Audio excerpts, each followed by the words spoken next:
Chez elle, Sharon appellerait. Après sa douche, elle se sent mieux. Elle veut une omelette avec une salade de fruits. Ray fait une révérence, ses désirs sont des ordres. Qu'il fasse attention, Sharon pourrait s'y habituer. Soudain, ils entendent Chelsea frapper à la porte et appeler Sharon, qui la laisse entrer. Elle s'excuse de venir à l'improviste une nouvelle fois, mais elle ne sait vraiment pas où est Adam. Elle a peur que cette fois, il soit parti pour de bon, au Kansas. Adam entre de la ferme de Hope et dépose son sac par terre.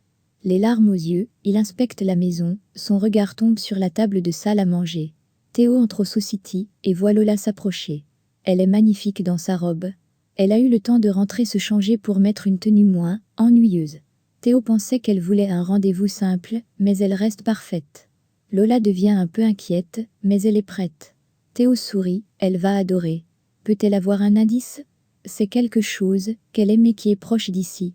Au renchaînement, Victor laisse un message vocal à Sharon. Elle ne lui a toujours pas donné de nouvelles concernant Adam, et il a besoin de savoir.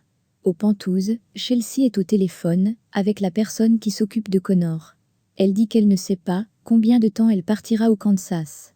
Il faut seulement que Connor sache qu'elle l'appellera ce soir, qu'il n'a pas à s'inquiéter.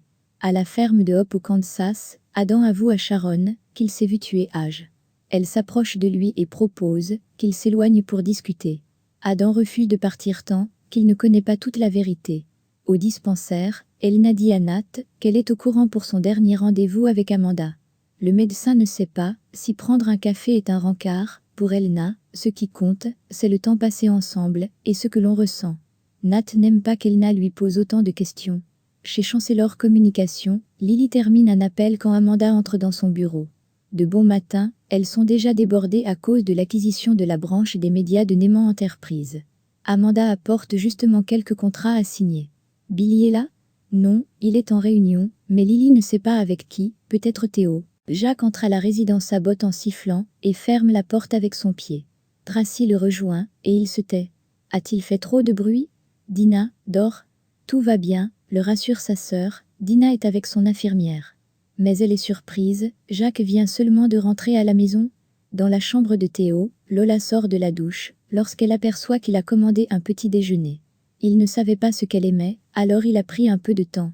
Pourtant, elle trouve qu'il la connaît bien. Théo s'approche d'elle, mais elle refuse de retourner dans le lit, elle doit aller travailler.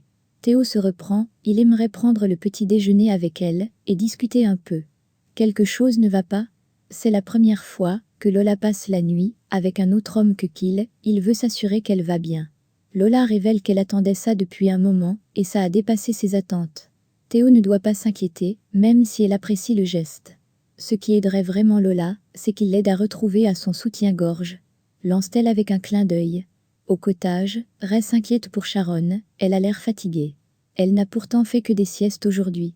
Elle en a besoin après son voyage au Kansas, elle n'aurait peut-être pas dû y aller. Sharon n'est pas d'accord, Adam était au bord du gouffre.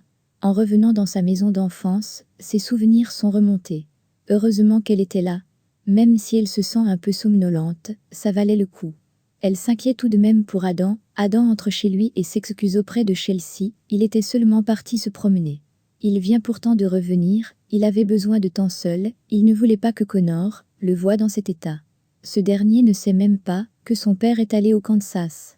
Tant mieux, il ne veut pas qu'il sache ce qui lui arrive. Chelsea propose à Adam d'aller se reposer, mais il n'y arrive pas, il n'arrête pas de penser à ce qu'il a découvert. Chelsea avait justement peur de ça. Maintenant qu'il se souvient de la vérité, se sent-il mieux ? Chelsea aimerait tant l'aider, mais elle ne peut pas, cette histoire ne le quittera jamais. Billy entre chez Chancellor Communication et apporte un café à Lily dans son bureau.